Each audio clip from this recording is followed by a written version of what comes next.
प्यारे बच्चों नमस्कार। इस वीडियो लेक्चर में हम 10वीं कक्षा के विज्ञान का फर्स्ट चैप्टर रासायनिक अभिक्रिया तथा समीकरण की शुरुआत करने जा रहे हैं। तो चैप्टर शुरू करने से पहले मैं आपको बता देता हूं कि हम इस लेक्चर तथा आगे आने वाले लेक्चर्स में इस फर्स्ट चैप्टर की पूरी थ्योरी करेंगे और जो अभ्यास के प्रश्न दिए हुए हैं एनसीईआरटी बुक में उनको भी हम हल करेंगे। इसके अलावा एग्जामिनेशन पॉइंट ऑफ व्यू से जितने भी इम्पोर्टेंट क्वेश्चंस हैं हम यहाँ पर कवर करने की कोशिश करेंगे।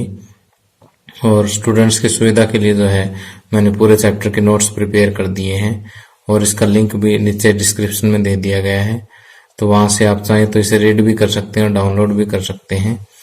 ओके, तो आइए शुरुआत करते हैं।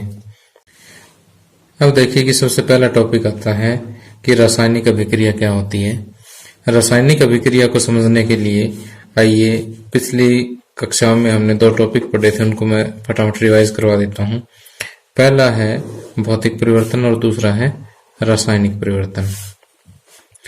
अब भौतिक परिवर्तन से पहले आपको भौतिक गुणों के बारे में पता होना चाहिए कि पदार्थ के भौतिक गुणों में जैसे उसकी अवस्था आ जाती है।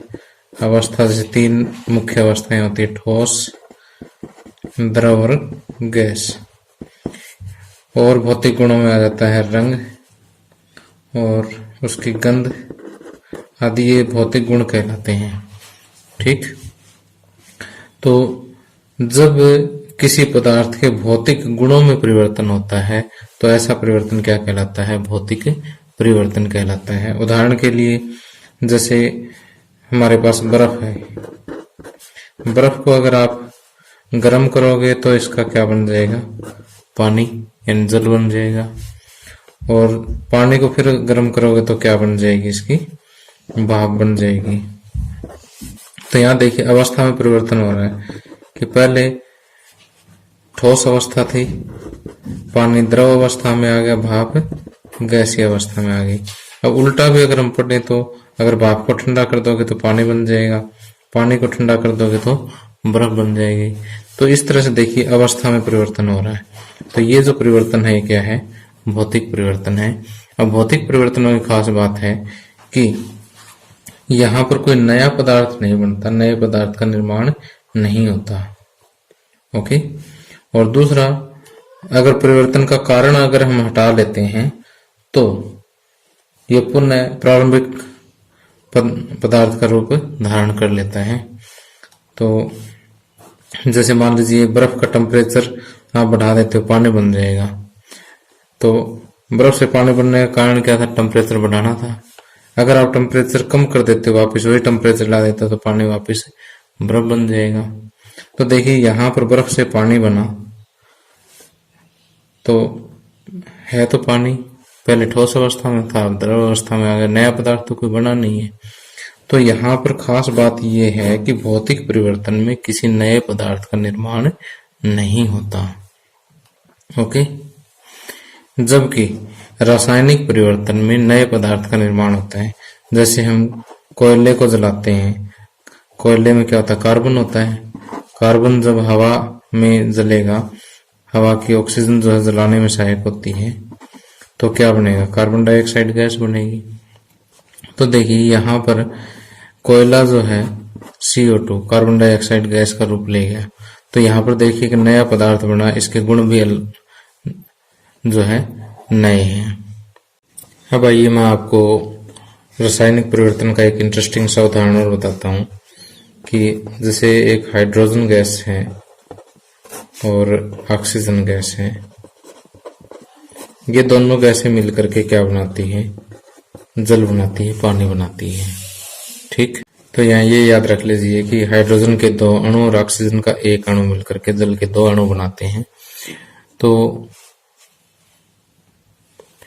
यहाँ इंटरेस्टिंग बात यह है कि हाइड्रोजन गैस जो है बहुत ही ज्यादा ज्वलनशील गैस है और जो घरों में हम LPG यूज करते हैं उससे लगभग 3 गुना ज्यादा ज्वलनशील गैस है ये। और ऑक्सीजन जो है वो जलने में सहायक है। ओके, तो यहाँ देखिए कि एक तो खुद जलने वाली गैस है, दूसरी जलाने में सहायक है। इन दोनों के कॉम्बिनेशन से बना क्या? जल बना। जो न तो खुद ज्वलनशील है, न ही जलाने में सहायक है, जबकि जलती हुई आग को ये बुझा सकता है। ओके, तो यहां से हम देख सकते हैं कि इन दो पदार्थों के मिलने से एक नया पदार्थ बना। नए पदार्थ के गुण भी इन दोनों से अलग है। नए गुणों के साथ नया पदार्थ बनता है। तो जब ऐसा परिवर्तन होता है तो हम ये कहते हैं कि रासायनिक, और जब भी रासायनिक परिवर्तन होता है तो हम ये कहते हैं कि रासायनिक अभिक्रिया हुई है। ओके, अब आइए मैं रासायनिक अभिक्रिया की परिभाषा और कुछ और उदाहरण आपको बताता हूं, जिससे आपको बिल्कुल क्लियर हो जाएगा कि रासायनिक अभिक्रियाएं वे प्रक्रियाएं हैं जिसमें नए धर्म गुणों के साथ नए पदार्थ बनते हैं। ओके, इसके बाकी उदाहरण जो है, जैसे दूध से दही बनना। आप दूध और दही की प्रॉपर्टीज, इसके गुण जो है वो आप कंपेयर कर सकते हैं। भोजन का पकना, जैसे भोजन हम पकाते हैं, पकने के बाद कुछ नए पदार्थ बनता है, कच्चे वाले गुण तो उसमें नहीं रहते। इसी तरह से अगर मैग्नीशियम रिबन को अगर आप वायु में जलाते हैं तो मैग्नीशियम ऑक्साइड का निर्माण होता है। ओके, तो ये भी क्या है, एक रासायनिक परिवर्तन है या रासायनिक अभिक्रिया का एक उदाहरण है।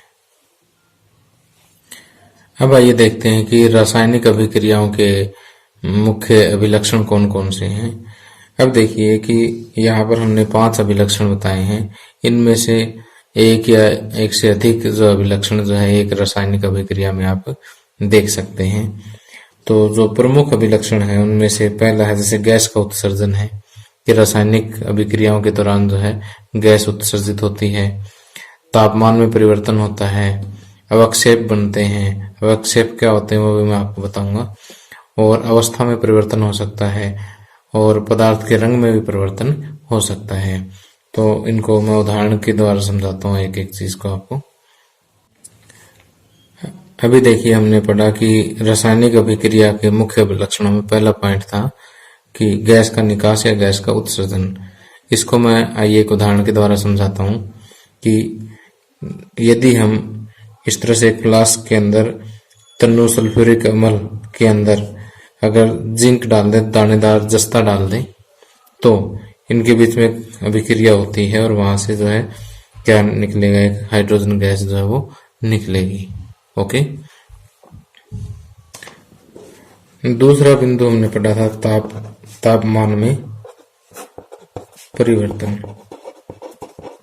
तापमान में परिवर्तन वैसे बहुत सारे रासायनिक अभिक्रियाओं में होता है, लेकिन मैं आपको एक बिल्कुल सिंपल सा एग्जांपल देता हूँ कि आपने कभी घरों में सफेदी करते हुए देखा होगा कि सफेदी करने से पहले इसको एक मटके के अंदर पानी में भिगो के रखते हैं। ठीक है, सफेदी वैसे क्या होता है, चूना, जैसे घर में व्हाइट वॉश जो हम करते हैं, पानी के अंदर क्या करते हैं, चूना डालते हैं। चूना डालने की थोड़ी देर बाद में आप घड़े को नोट करना कि ये घड़ा जो काफी गर्म हो जाता है और वाटर जो है पूरी तरह से उबलने लगता है। ठीक, तो ये जो चूने और पानी के बीच में जो अभिक्रिया हुई है, ये इसको आप यहाँ पे हाथ रख करके भी, अंदर हाथ नहीं डालना आपने, इसको घड़े को बाहर से टच करके भी आप नोट कर सकते हो कि काफी गर्म हो जाता है। तो यहाँ तापमान में परिवर्तन होता है। ओके, आगे तीसरा मुख्य अभिलक्षण जो रासायनिक अभिक्रियाओं का हमने पढ़ा वो है अवक्षेप का बनना। यह मैं आपको बताऊंगा कि अवक्षेप क्या होता है, उदाहरण के माध्यम से समझाता हूँ आपको कि लेड नाइट्रेट और पोटासियम आयोडाइड, ये हमारे पास दो पदार्थ है। जब हम इन दोनों को आपस में मिलाते हैं तो हमारे पास लेड आयोडाइड नाम का एक नया पदार्थ बनता है। क्या बनता है, लेड आयोडाइड। ठीक, अब लेड आयोडाइड की खास बात है कि ये जो पदार्थ बनता है ये ठोस अवस्था में बनता है और जो यहाँ पर ये विलयन है उसके अंदर घुलता नहीं है। ठीक, तो इस तरह का जो अविलेय, न घुलने वाला जो ठोस पदार्थ बनता है उसको हम क्या कहते हैं, अवक्षेप कहते हैं। ठीक, जो अविलेय ठोस पदार्थ रासायनिक अभिक्रियाओं के दौरान बनते हैं वो क्या कहलाते हैं, अवक्षेप कहलाते हैं। ठीक, तो अवक्षेपों का बनना भी क्या है, रासायनिक अभिक्रिया का एक गुण है। तो देखिए अभी जो मैंने आपको बताया 3 पॉइंट मैंने आपको चित्रों के माध्यम से समझाए, वो मैंने यहाँ पर लिख दिए हैं, आप आसानी से पढ़ सकते हैं कि गैस का उत्सर्जन जैसे जिंक और तन्नु सल्फ्यूरिक अम्ल के बीच रासायनिक अभिक्रिया में हाइड्रोजन गैस निकलती है। दूसरा, तापमान में परिवर्तन चूने तथा पानी के बीच अभिक्रिया से बुझा हुआ चूना बनता है तथा काफी मात्रा में ऊर्जा निर्मुक्त होती है। और इसी तरह से अवक्षेप का बनना मैंने अभी भी बताया कि लेड नाइट्रेट और पोटासियम आयोडाइड, इनके बीच की रासायनिक अभिक्रिया से क्या बनता है, लेड आयोडाइड के पीले अवक्षेप बनते हैं। अवस्था में परिवर्तन के लिए कार्बन मोनोऑक्साइड गैस और हाइड्रोजन गैस, इनकी अभिक्रिया होती है तो मेथेनॉल बनता है। ये दोनों देखिए गैस अवस्था में, मेथेनॉल क्या बनता है, द्रव अवस्था में बनता है।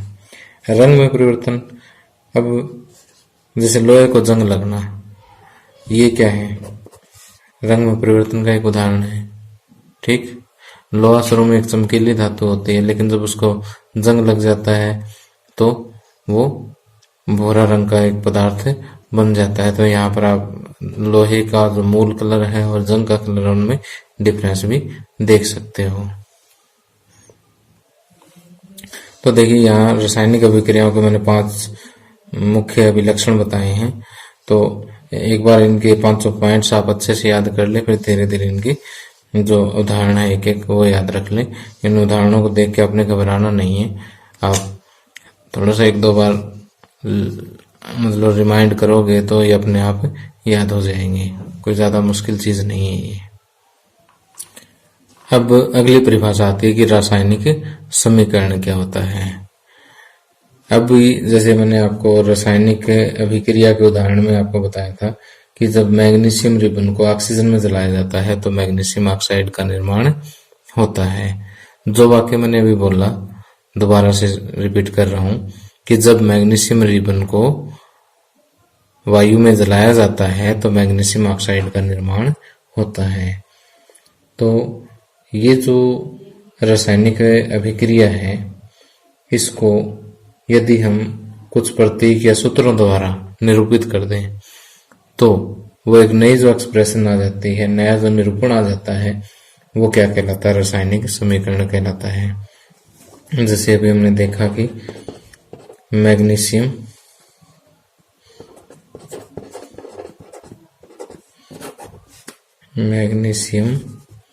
प्लस ऑक्सीजन क्या बनता है, मैग्नीशियम ऑक्साइड। Magnesium oxide.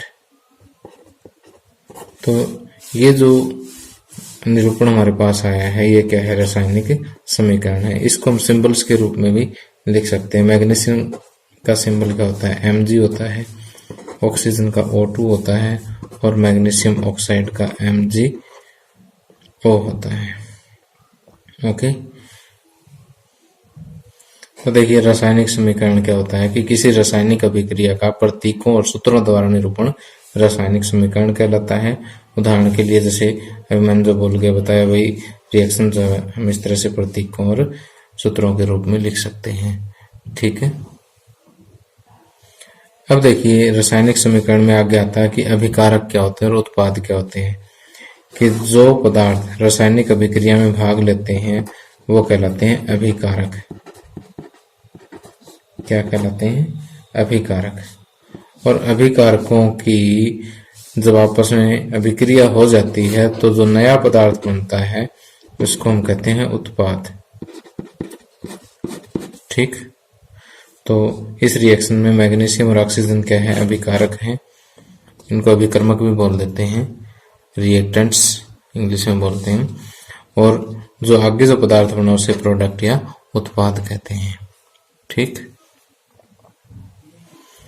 तो यहाँ देखिए कि जो पदार्थ रासायनिक अभिक्रिया में भाग लेते हैं वो क्या है, अभिकारक कहलाते हैं, तथा रासायनिक अभिक्रिया के फलस्वरूप उत्पन्न नए पदार्थ क्या कहलाते हैं, उत्पाद कहलाते हैं। ओके, अब देखिए कि रासायनिक समीकरण 2 तरह के होते हैं। एक तो संतुलित रासायनिक समीकरण संतुलित रासायनिक समीकरण, और दूसरा है असंतुलित रासायनिक समीकरण। ओके, अभी मैंने आपको बताया कि रासायनिक समीकरण दो तरह के होते हैं, संतुलित रासायनिक समीकरण और असंतुलित रासायनिक समीकरण। तो इन दोनों को मैं उदाहरण के माध्यम से समझाता हूँ कि अभी जस्ट 1 मिनट पहले हमने एक समीकरण पढ़ा था कि Mg+O2 gives MgO। तो यहाँ ये मैग्नीशियम है, ये ऑक्सीजन है। तो यहाँ पर अगर मैग्नीशियम के परमाणुओं की संख्या अगर हम कंपेयर करें तो यहाँ मैग्नीशियम 1 है, यहाँ भी मैग्नीशियम 1 है। लेफ्ट हैंड साइड और राइट हैंड साइड दोनों को कंपेयर करना है, यानी अभिकारकों और उत्पादों में प्रत्येक प्रकार के तत्वों के परमाणु आपने कंपेयर करने हैं। तो मैग्नीशियम तत्व का एक एक परमाणु है, लेकिन ऑक्सीजन का देखिए यहाँ 2 परमाणु हैं और यहाँ ऑक्सीजन का 1 ही है। ठीक, तो अभिकारकों और उत्पादों में प्रत्येक प्रकार के तत्वों के परमाणुओं की संख्या अगर बराबर नहीं है तो वो असंतुलित है, और अगर बराबर है तो वो क्या है, संतुलित रासायनिक समीकरण है। अब यहाँ देखिए कि मैंने एक समीकरण लिखा है कि Zn+H2SO4 gives ZnSO4 H2, zinc plus sulphuric अम्ल gives zinc sulphate plus hydrogen. Okay, तो अगर हम यहाँ प्रत्येक प्रकार के तत्वों को कंपेयर करें अभिकारकों और उत्पादों में तो देखिए क्या आता है।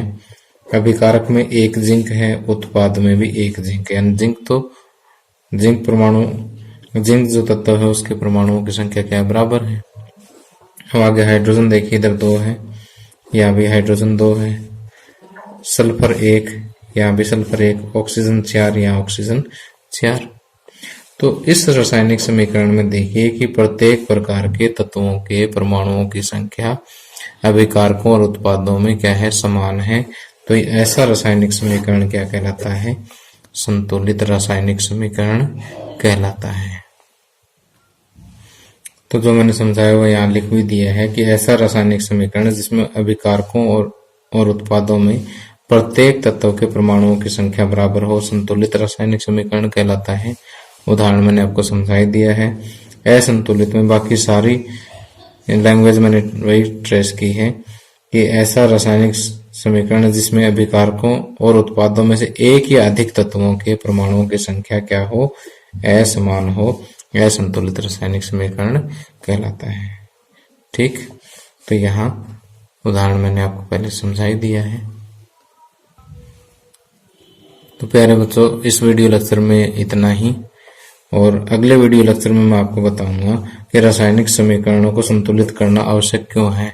वैसे एग्जामिनेशन पॉइंट ऑफ व्यू से भी बहुत इंपॉर्टेंट क्वेश्चन निकलता है, और रासायनिक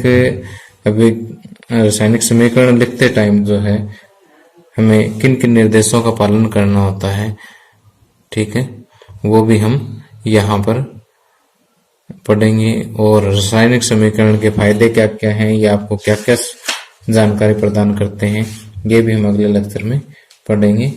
और इतने जो टॉपिक मैंने अभी बोले हैं और इस लेक्चर में पढ़ाए हैं उसके बेस पर जो अभ्यास के प्रश्न निकलते हैं वो अभ्यास के प्रश्न भी हम अगले लेक्चर में करेंगे। Thank you, have a nice day.